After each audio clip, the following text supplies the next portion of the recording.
Hello, and you are listening to EcoJustice Radio on KPFK Los Angeles and KPFT Houston.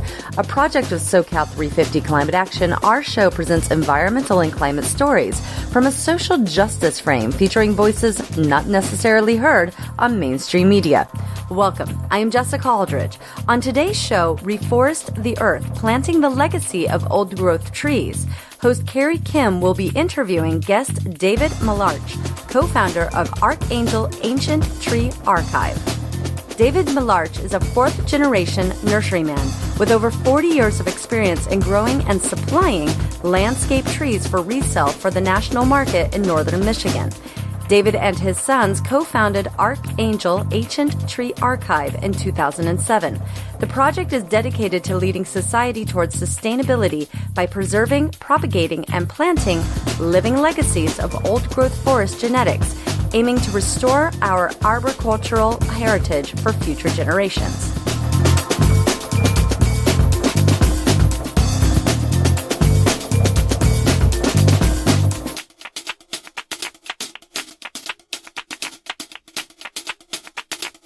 Aloha, my name is Carrie Kim. Thank you for tuning in, listeners. We open the show by honoring the Tongva ancestors for stewarding these lands with reverence for millennia.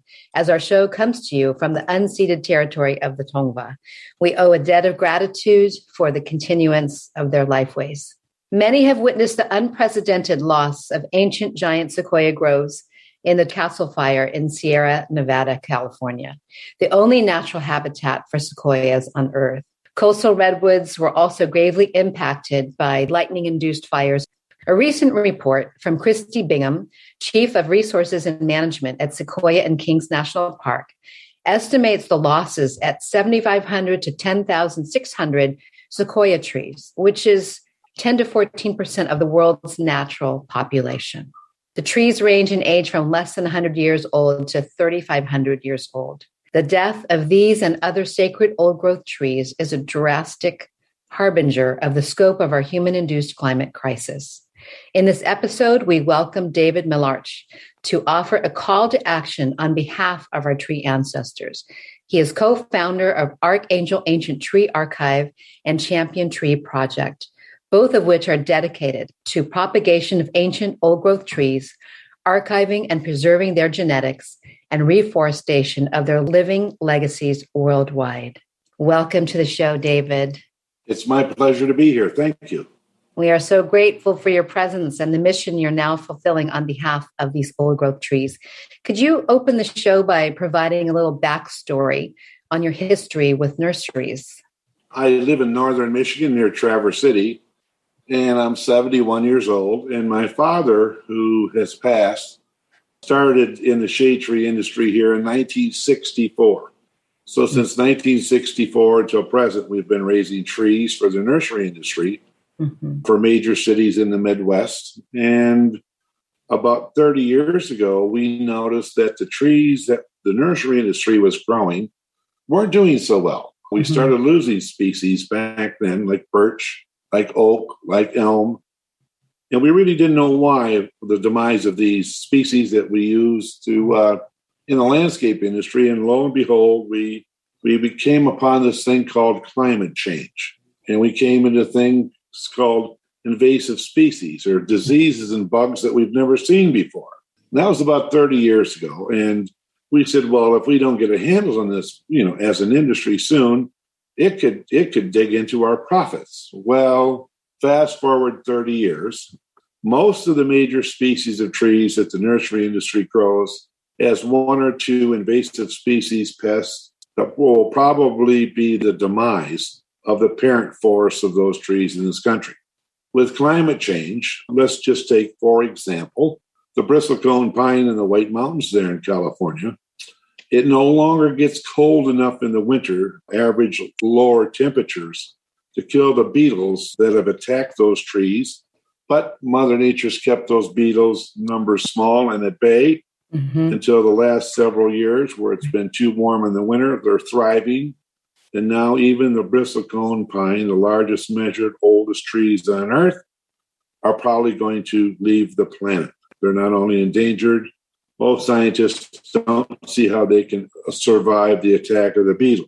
even NASA, if we change our thoughts here to the southern range of the Sierra Nevadas or the Giant Sequoias, 15 years ago, with the climate changing the way it was and the change of weather, most people don't know that sequoias like to grow at 6,000 feet, facing west in the Sierra Nevadas, and the only water that they really get is snowmelt in the spring.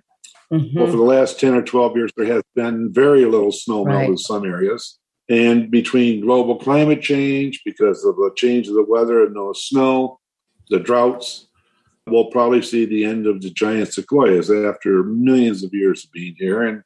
And you could take species by species across this country. It doesn't really matter where you live. And because of climate change, because of drought, because of invasive species, because of chainsaws and man's ignorance, most of our old growth forests, which there's only 2% of our old growth forests left in the United States. My God. We have destroyed 98% of our old growth forests.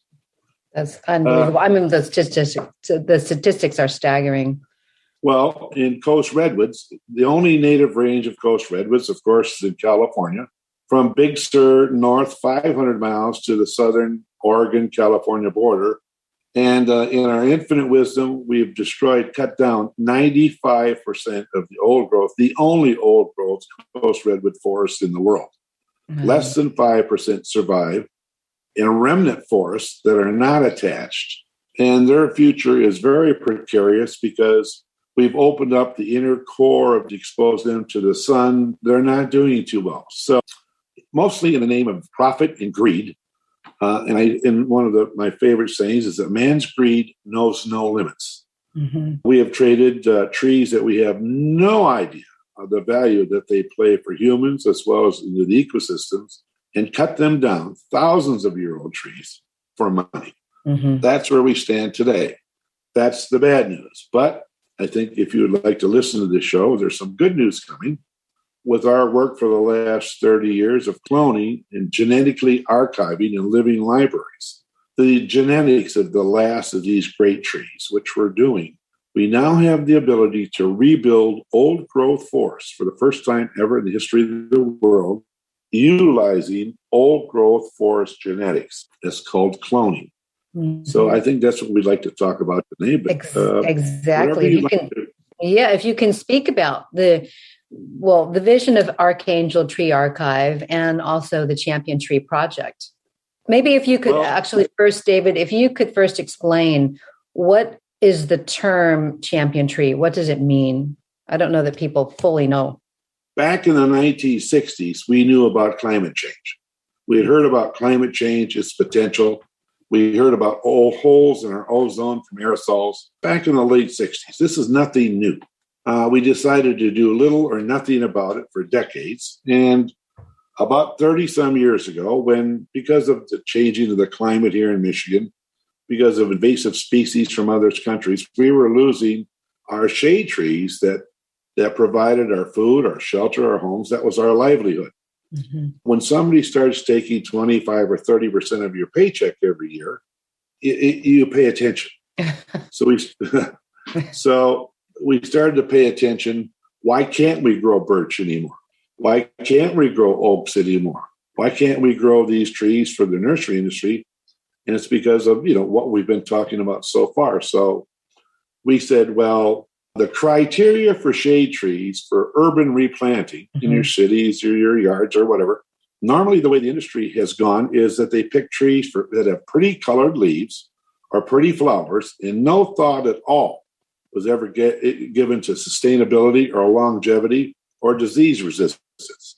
So our cities are reforested with trees with pretty leaves and flowers that it's mandatory to spray every 10 days because of invasive species. They're trying to take them out. And our urban forests really are weak, and our urban forests were ill thought out for choices for sustainability. And the average lifespan of an urban street planted tree across America today is a whopping 7 years. That's the average lifespan. But that's good for the tree industry because you have to buy trees every 7 years. So that's good for the tree industry. It's like automobiles. It's like a lot of things.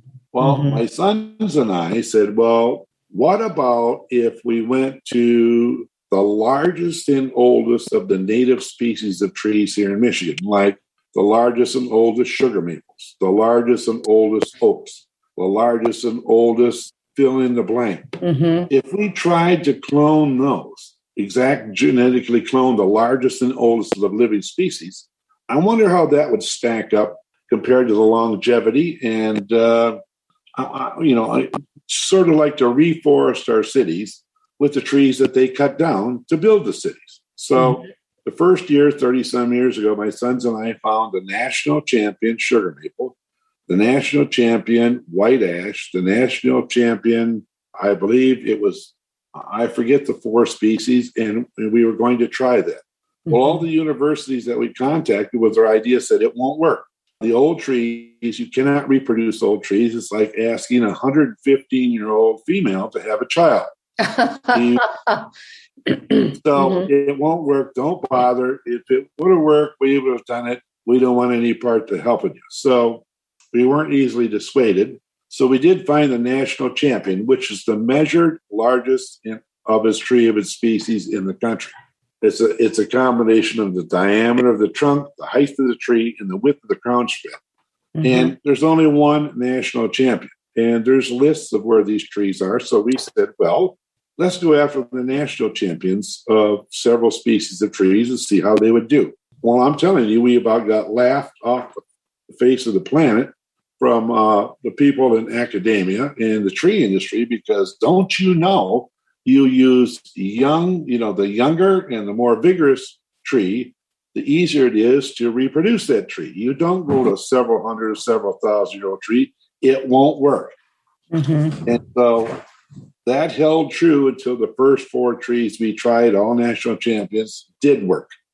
Uh-huh. And then we sent them to the big nurseries in Oregon that produced the largest number of trees for nurseries to grow. Mm-hmm. And they stacked up these champion propagated trees up against the nursery standards. And I know the white ash, the first year, from a single cutting, a half-inch long, grafted onto the rootstock of a parent tree, grew 8 feet in 3 months to an 8-foot-tall tree with a trunk diameter of 7/8 of an inch. They had never seen growth like that ever. Amazing. So the largest, oldest trees on Earth started shattering their growth records, and that was the first time that the industry sort of took another look at us, and science kind of backed off. Mm-hmm. Until 10 or 11 years ago, when we said, well, we're going to try the Redwoods and the Sequoias. I'm sure you had your skeptics. I remember the first time we went to try Coast Redwoods, just north of San Francisco. National Geographic sent a crew. The New York Times sent a reporter. The San Francisco paper was there. USA Today was there, and a number of others. Mm-hmm. And one of the learned Redwood professors from the local university there in San Francisco came to that press conference and said, it won't work. The largest and oldest redwood ever cloned is 80 degrees. We did that at UC Berkeley.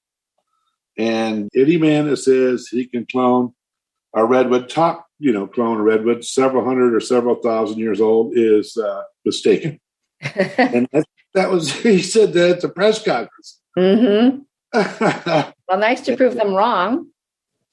So I said, well, that might be true, but we've done over 100 other species, and it's pretty much under the same criteria. So I think if it's all the same to you, I'm going to go give her a whirl. So we took our climbers to Jack's Redwoods there, just north of the bridge there, the Golden Gate Bridge. Mm-hmm. But what they didn't know is I sent those cuttings to New Zealand, to a tissue culture lab of renown, and the others we had done privately in Monterey at Pebble Beach Golf Course. Clint Eastwood, I met a few times, and he has a greenhouse there at Pebble Beach, and so we wanted to hide it away from ecotourism or the glaring eyes. Uh-huh. And he let us use his greenhouse at Pebble Beach. Wow. And lo and behold, all four worked, and that's when we were off to the races of starting to rebuild old growth redwood forests. We knew it would work. Amazing. Can you share about the value and significance of these champion trees? I still believe that a lot of listeners may not fully understand what they represent to ecosystems and the magnitude of the losses that you've mentioned so far. Well, let's start here. Let's start with coast redwoods. Most coast redwoods, the vast majority of coast redwoods, don't live to be 1,000 years old. Nearly 1,000 years old, but very rarely 1,000 years old. We've gone after specifically coast redwoods that are 2,000 to 3,000 years old and still actively growing. Wow. That's like finding a tribe of people somewhere in Central or South America that are 350 years old on average and still in good health. Amazing. Would you want to study their genetics? Of course. So in the tree world, when we have butchered and destroyed 90% of the old growth forest, if you were going to try and put back the old growth forest, what would an old growth forest look like if you use clones of 5 or 6 of that same species of trees, but all of the largest and oldest? What if you build a forest out of 3,000-year-old coast redwoods, when most don't live to be 1,000 years old, but you had different lineage of, you would have super groves of trees. What would their resistance to disease be? If they're already 3,000 years old, they've lived through the entire industrial age, everything man could throw at them, they're still alive. They must have gone through some hellish weather in 3,000 years. So genetically, how would they fare against climate change or droughts? Could the secret to surviving that be in their genetics? Yes. So if it's important to breathe fresh air or drink clean water, this project's important to you. Because in California, just for example, breathing smoke-filled air is not very healthy. We do know with hard science now that when you deforest an area, it's called, you make a desert out of that area. There's a word that slips my memory right now. And you stop the rain. Track rain and keep rain coming your way. You leave the forest up. Because one of the jobs we have hard science and can prove now is that trees attract and help make it rain. So if you want to create one hellish nightmare of a drought, deforest your whole coastline. Deforest your forest 95%, and then you're going to be living in California like you are now without any rain attractors called your forests or your trees.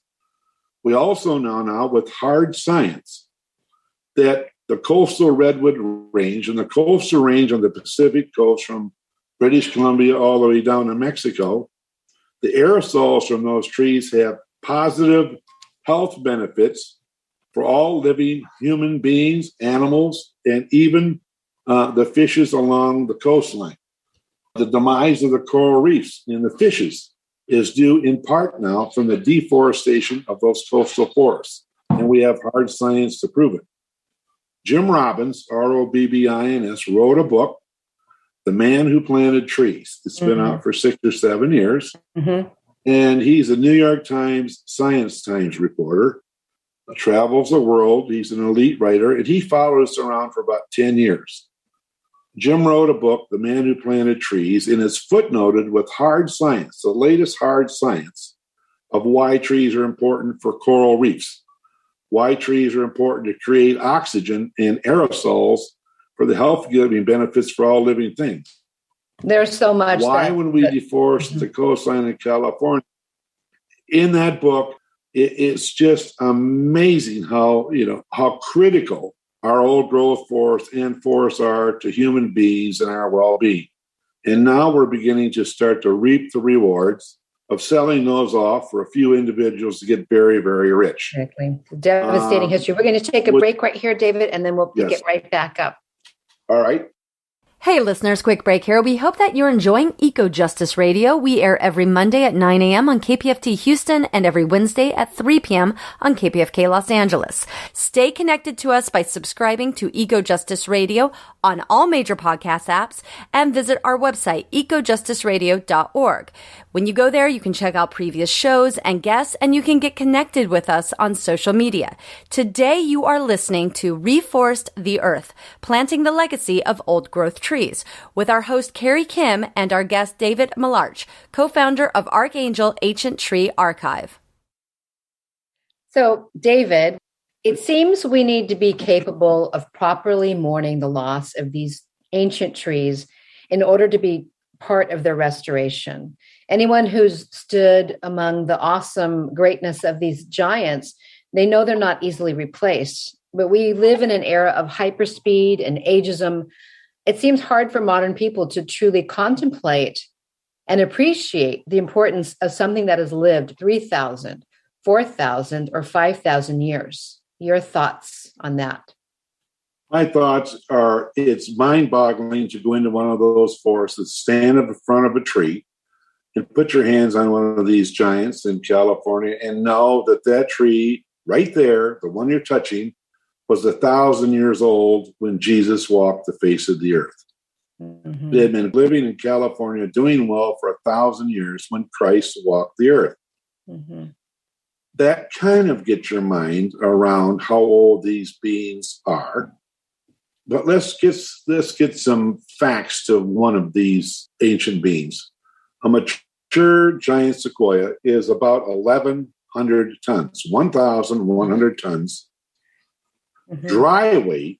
Wow. That means if you took the tree and you dried it out, and 40% of that dry weight is stored carbon, 400 tons of stored carbon per tree. So in other words, folks, if you were to plant one giant sequoia for each one of your family members, somewhere in California where it would do well, and there's plenty of places, it would pay your entire carbon debt for your life. It's going to be bringing CO2 in to its being. It eats that, like we eat hot fudge sundaes or some of our favorite foods, and it exhales pure oxygen 24/7 for the next 2,000 to 3,000 years. It'll be sequestering and storing carbon and exhaling oxygen. So if you plant one now, you put that into progress, paying it forward for 2,000 to 3,000 years. Mm-hmm. That's the part of the types of solution that we need to put into progress, mm-hmm. into being. Mm-hmm. Okay, what do we lose when we lose one of these giants? We lose 150 barrels of rainwater cleared per day on average that these things sequester from groundwater and the air.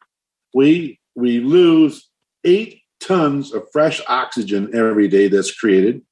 And by the way, not only are our CO2 levels skyrocketing beyond what some scientists say will be safe for humans to try and live in the next few decades, mm-hmm. but also our oxygen levels are dropping in our oceans, in our freshwater.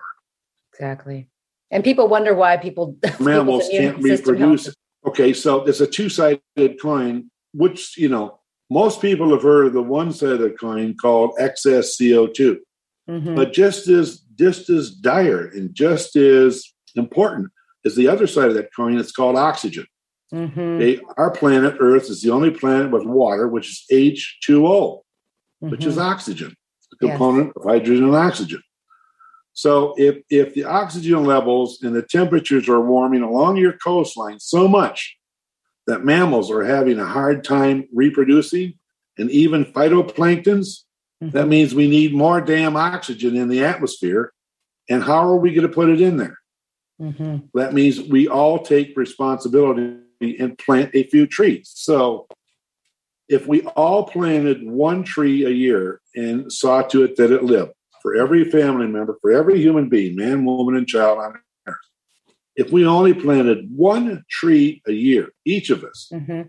in 30 years, our CO2 levels will be back to 1970. My gosh. But the trees have to live. That's the key, right, David?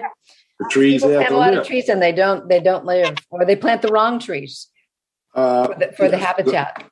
The right tree in the right place, and it has to be watered for the first 2 or 3 years.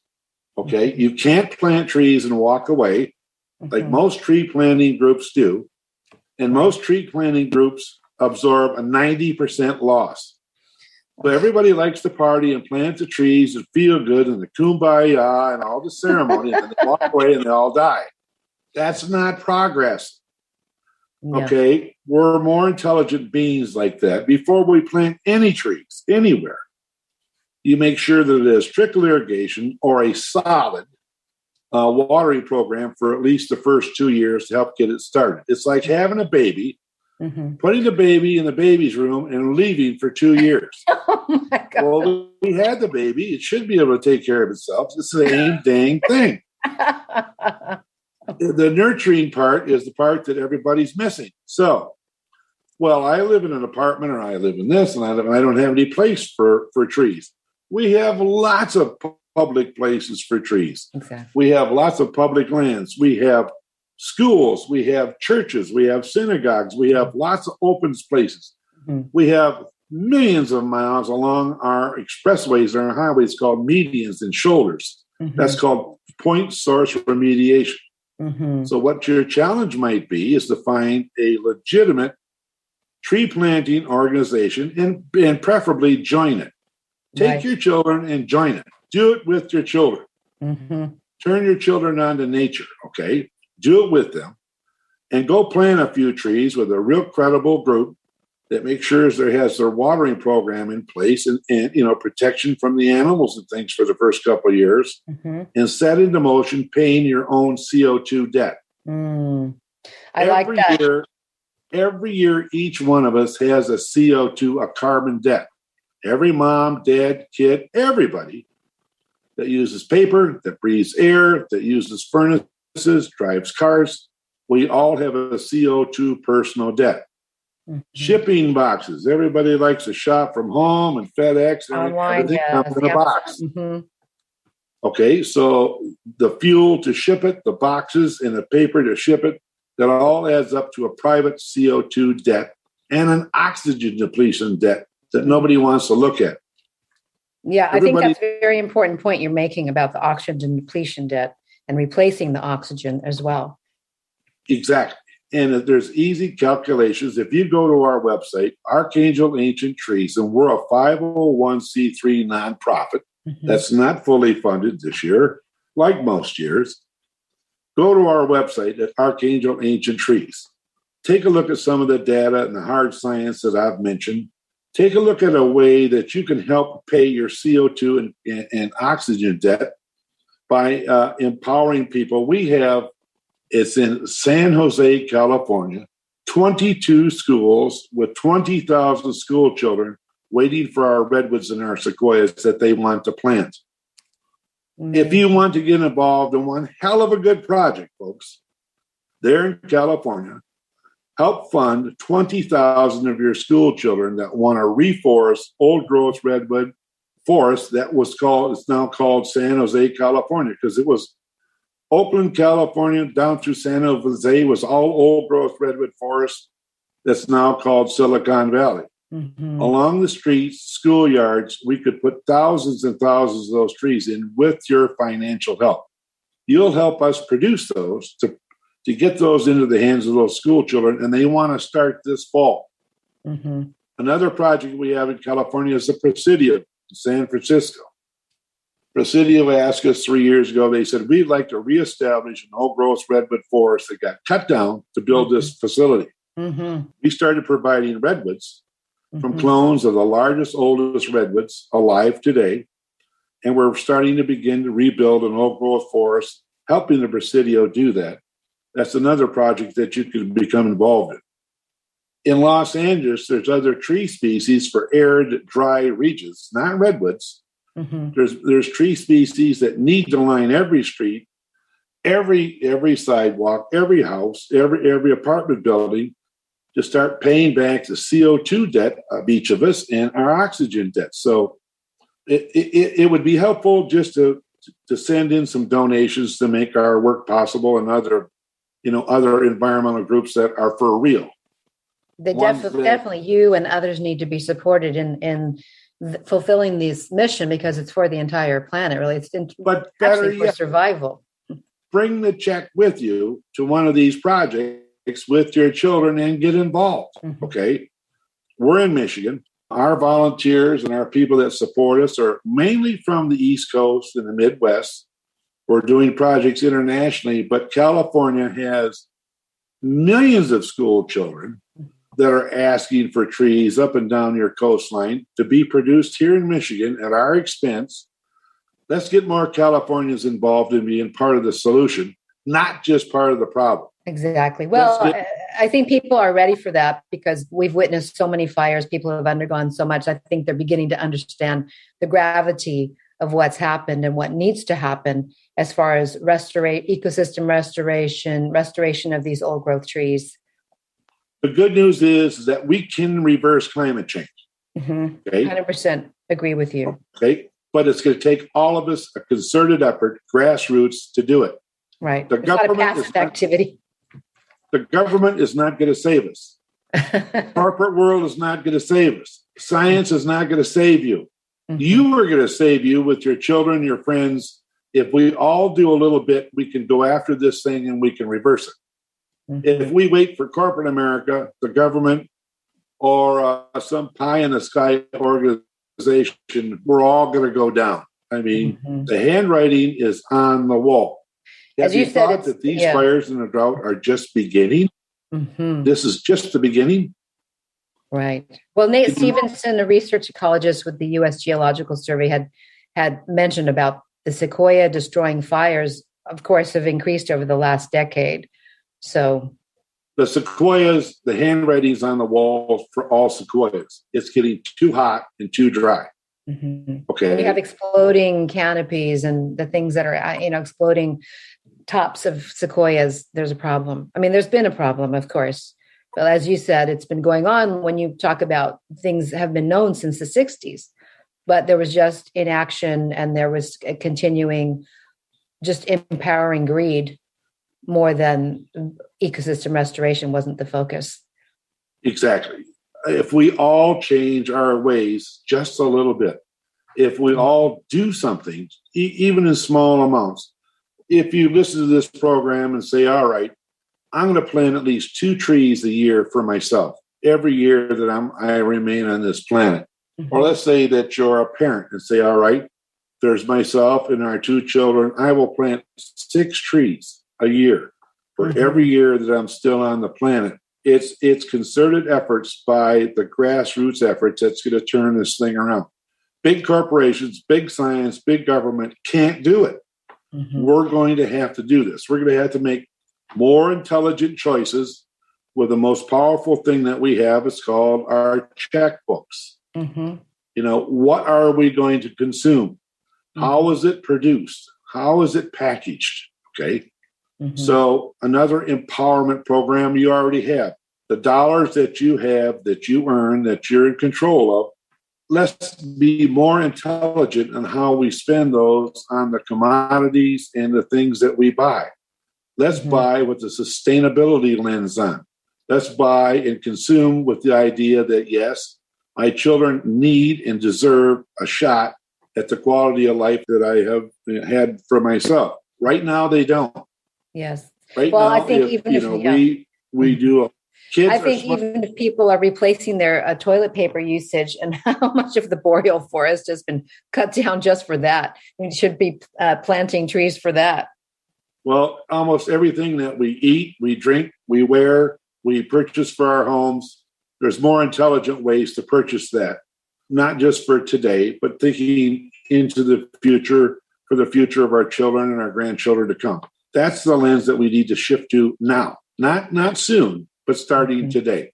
Yeah, we are in overtime. Yeah, we're definitely in overtime here. Not just the 59th minute. We're in overtime as far as what is happening on the planet, as far as the climate crisis.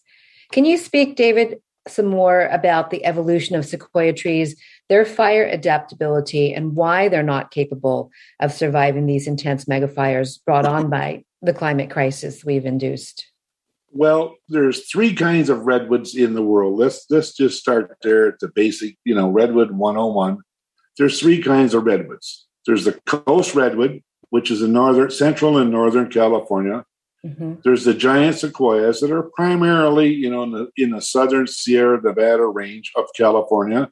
Mm-hmm. And then there's the dawn redwood that were in China, that they started reproducing those old giants back in the 40s. And And dawn redwoods are really growing everywhere in every country, every continent now because of their reintroduction.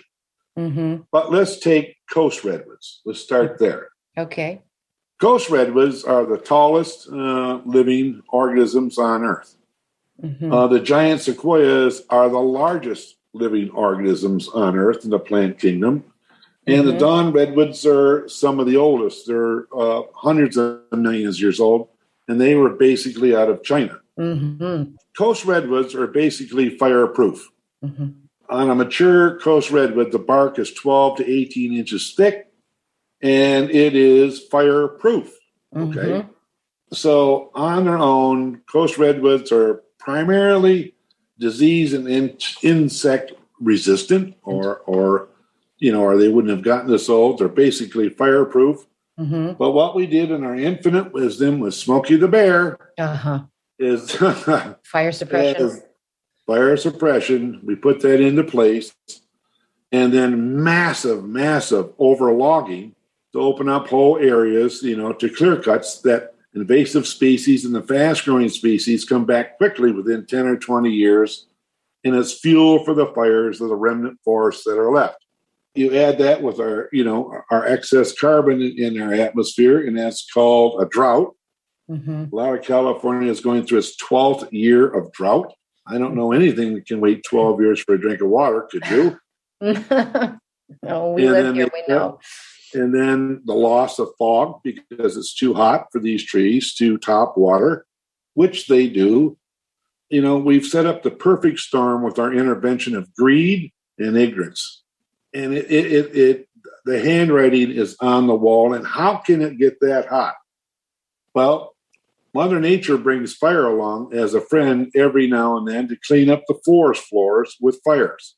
Mm-hmm. Normally, the fireproof trunks of these trees, its bark, and the tops are so high up there, those fires could not reach the tops of the canopies. Right. And, the fire resistance of the bark of the coast redwoods have handled the fires for hundreds of thousands of years. But Smokey the Bear, we put every fire out in every part of this country that was, humanly possible with good intentions. Mm-hmm. But that allowed the downfall and the duff and the dead branches and the forest floor to become, a 10 to 12 foot thick packed cake of tinder. Mm-hmm. That when the lightning fires did come along, in conjunction with the dryness of the drought, mm-hmm. there was super fuels that could reach the top of these trees. Mm-hmm. And once those fires, because of the excess fuel on the floor, reached the top of these trees, it exploded mm-hmm. into like fire volcanoes. Right. The trees were excessively dry. The tops, because of the drought, the excessive fuel in the canopy, and it created a firestorm like we have not seen maybe in recorded history because of the combinations we just talked about. David, we're going to take one more break right here and return to what you're speaking about and all of the importance of the old growth trees. Hey listeners, quick break here. We hope that you're enjoying EcoJustice Radio. We air every Monday at 9 a.m. on KPFT Houston and every Wednesday at 3 p.m. on KPFK Los Angeles. Stay connected by subscribing to EcoJustice Radio on all major podcast apps and visit our website, ecojusticeradio.org, to check out previous shows and guests, get connected with us on social media, and more. Today you are listening to Reforest the Earth, planting the legacy of old growth trees, with host Carrie Kim and our guest David Malarch, co-founder of Archangel Ancient Tree Archive.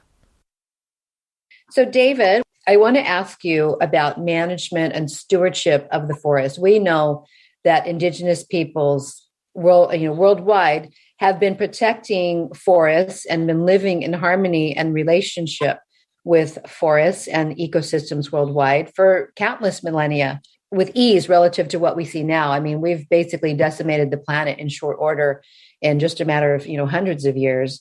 And if you could speak about what the importance has been about indigenous ways of dealing with the forest, these low cultural burning, prescribed burnings that they used to do, if you could speak about that importance, and is that a model that we should actually be returning to? I mean, and we're in a different state now with such high fuel loads and so forth, with the mismanagement that's gone on in between. But if you could speak to that.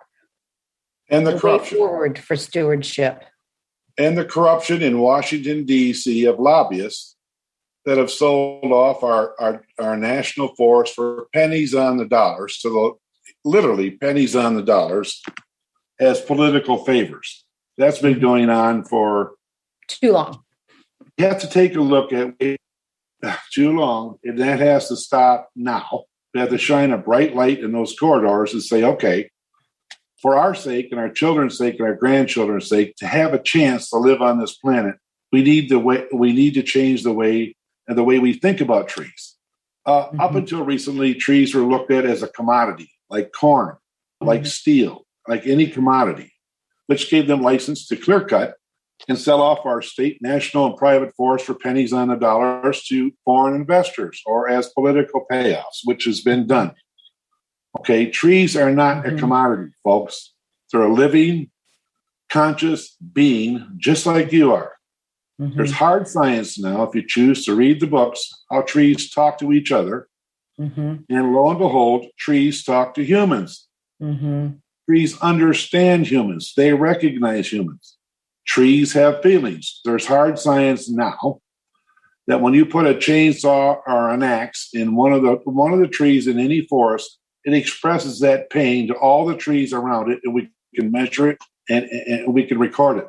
It feels the pain, it expresses it, and it tries to warn the others in the forest. Oh my gosh. That's called consciousness. That's called feelings. Yeah. And there's hard science to prove it. The native people that I've talked to in Oregon and California believe that when they left their bodies, their spirit went into the grandmother and grandfather trees. So their graveyards for their souls are the old growth forests, which we cut down. And when we cut those down, we cut into their sacred burial grounds of their peoples for tens of thousands of years because they have been talking to the trees. They've been listening to the trees. They understand trees provide the oxygen that we breathe, the shade that's so important to shade this earth, to cool it. They provide and attract the rains that feed our streams and our rivers and our lakes. They're living, conscious, breathing, feeling beings, folks. They're not a board. They're not a hot tub, as we've been led to believe. Are you working with Indigenous communities in this work? All over the world, in New Zealand, Australia, North America. And we're learning a lot about the truth of trees, and now science is just starting to catch up. There's lots of books out.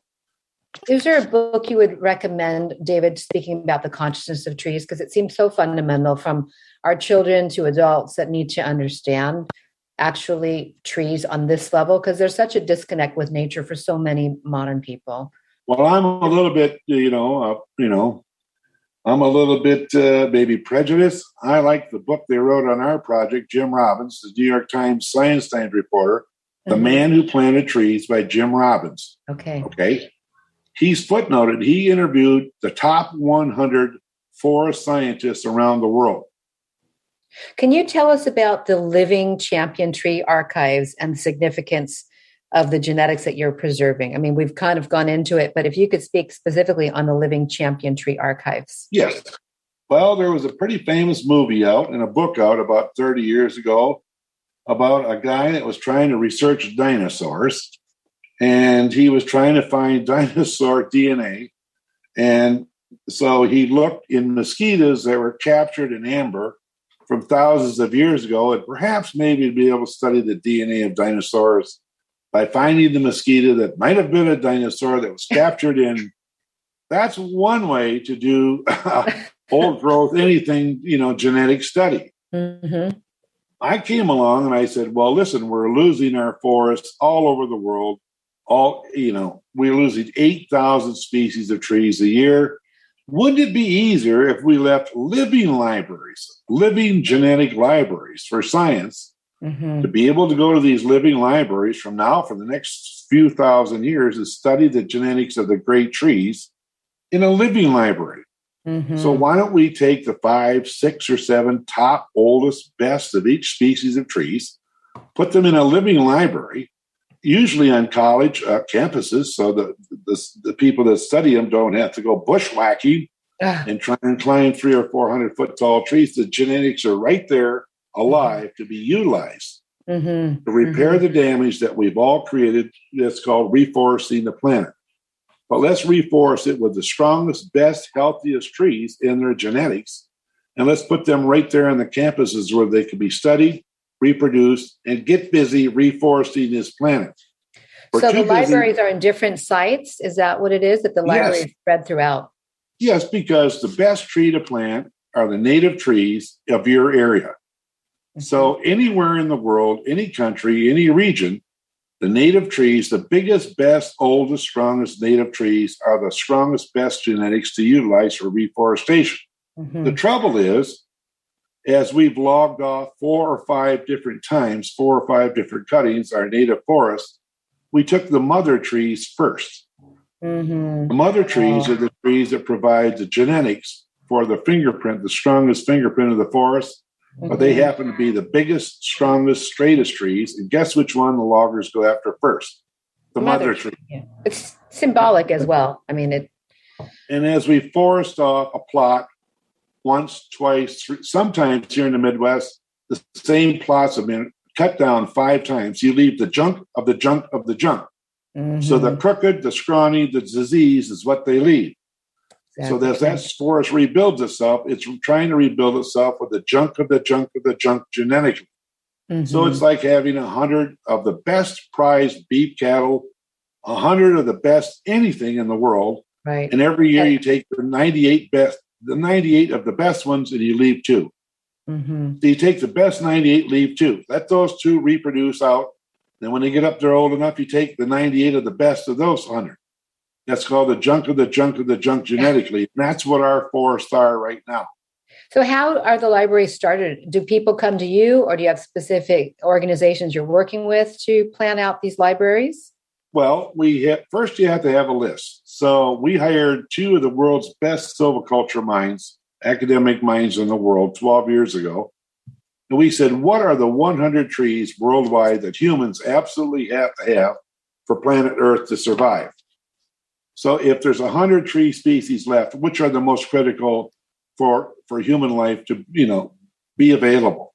And they did it independently. It took them several months, and they came up with a list, continent by continent, of the 100 most important trees. And so that's our marching orders. And we go after the top 5 or 6 of the largest, oldest, best specimens of each of those species.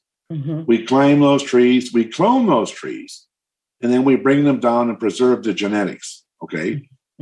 It's not a good idea to plant all, genetic duplicate forests. You need genetic diversity. So what we say is use 10% of the genetics of these old forest giants to 90% of seedlings, which is a mixed, mixed genetic base. But even like in Los Angeles, let's bring in the top 6 best trees, species for the Los Angeles area, go after the champions of those species, the biggest, badass, strongest, oldest ones, and make those clones available to help reforest LA, to reintroduce old growth forest genetics into the native trees that are still left there. So even the areas that have no old growth forest genetics left, let's bring some of our trees in so they can mingle with the local species and reintroduce the old growth forest genetics, which are the genetics of longevity, disease resistance, drought resistance. So it's very, very hopeful that no matter how dire the situation, look at a military base in San Francisco that was an old growth redwood forest. They made it's a military base. Right. But we're rebuilding a whole redwood forest using the genetics of 2,000-year-old redwoods. So, is there somewhere? Where is the list of the 100 trees that are, It's on our site. It's on our website, or our website, Archangel Ancient Tree website. There's lots of information. And yes, almost everybody's favorite car climbers go up 300 or 400 feet in a 3,000-year-old tree. It's pretty amazing to watch. And thanks to my son, Jacob, who's the lead climber of the world's biggest and oldest trees, they created an elevator 3 years ago, a rope elevator. Wow. Where anybody, wheelchair bound, 7 or 8 years old, can hook onto the rope and they get towed up 200 feet into the canopy of an old growth tree so they can see what it's like up there. You've mentioned the figure of 1 trillion trees in the ground. Is this, assuming you're meaning 1 trillion champion trees, or I don't know if that's kind of, combined with also other varieties of the seedlings you've spoken about. Is this a specific goal that you're aiming to see fulfilled? Yes. And it's possible now with micropropagation and tissue culture. We could take 4 cuttings off a 3,000-year-old redwood, put them in, it looks like a baby food jar, in micropropagation, and in 2 years, we'll have 4 million trees. We can reproduce those out to 4 million trees in 2 years, those Amazing. 4 cuttings. And there's tissue culture labs in every city around the world. So the system to make hundreds of millions of trees is already in place, called tissue culture labs.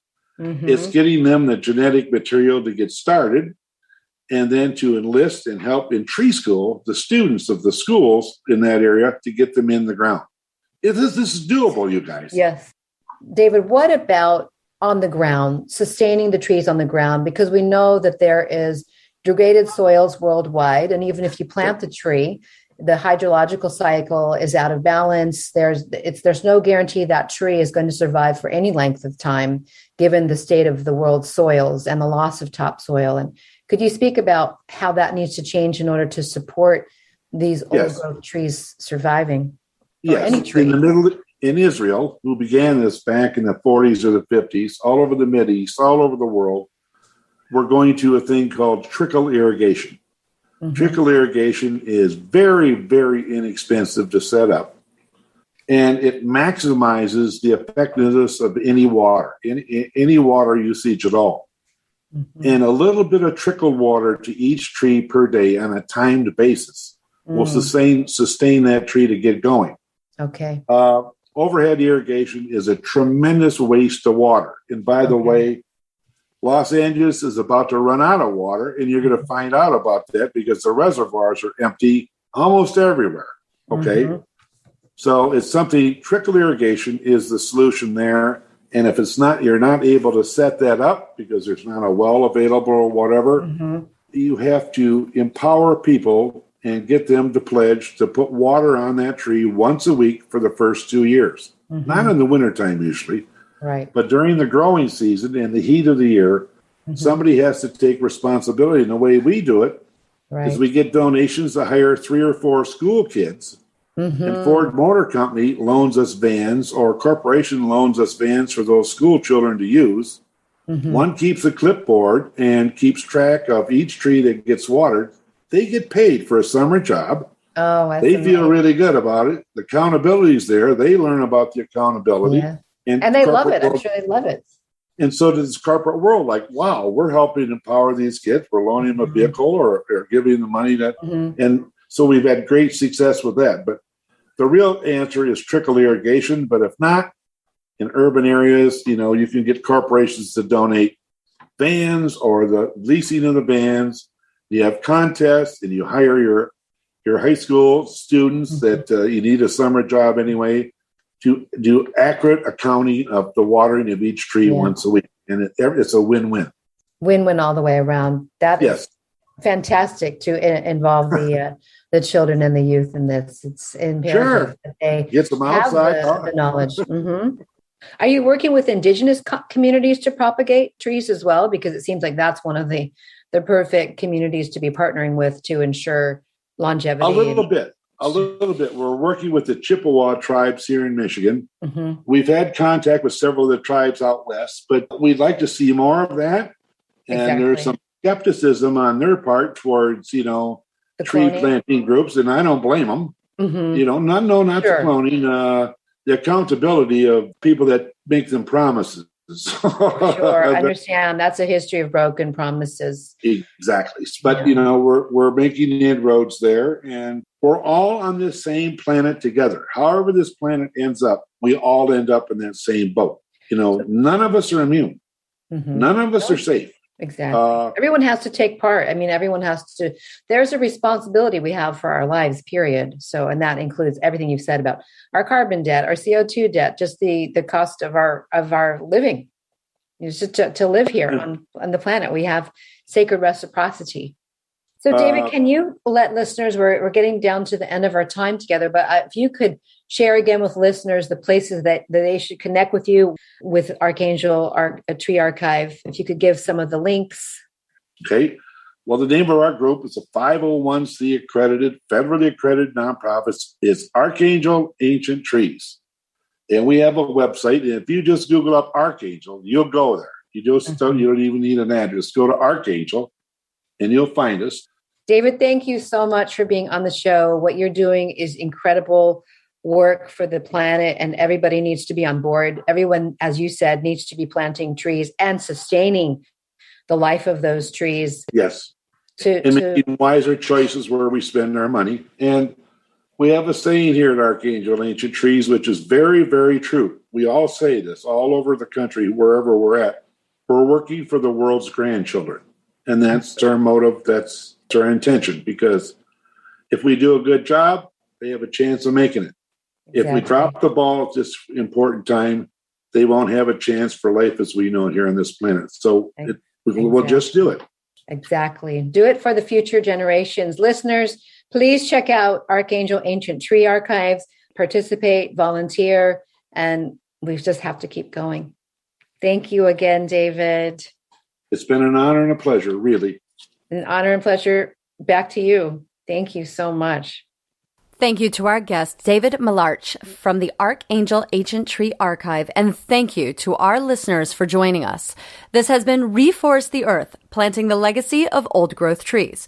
Please connect with us on social media at EcoJustice Radio, SoCal 350, and Adventures in Waste. If you like what you heard and you want others to be informed, you know what to do. Subscribe to our podcast, share the episodes, get that information out there.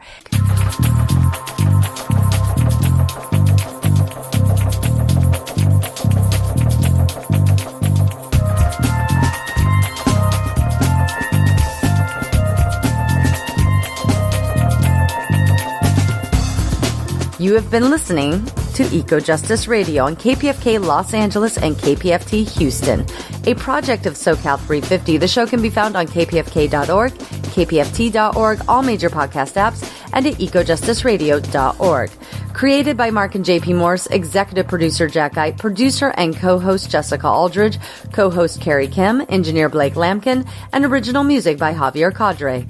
And until next time, remember, the power is yours.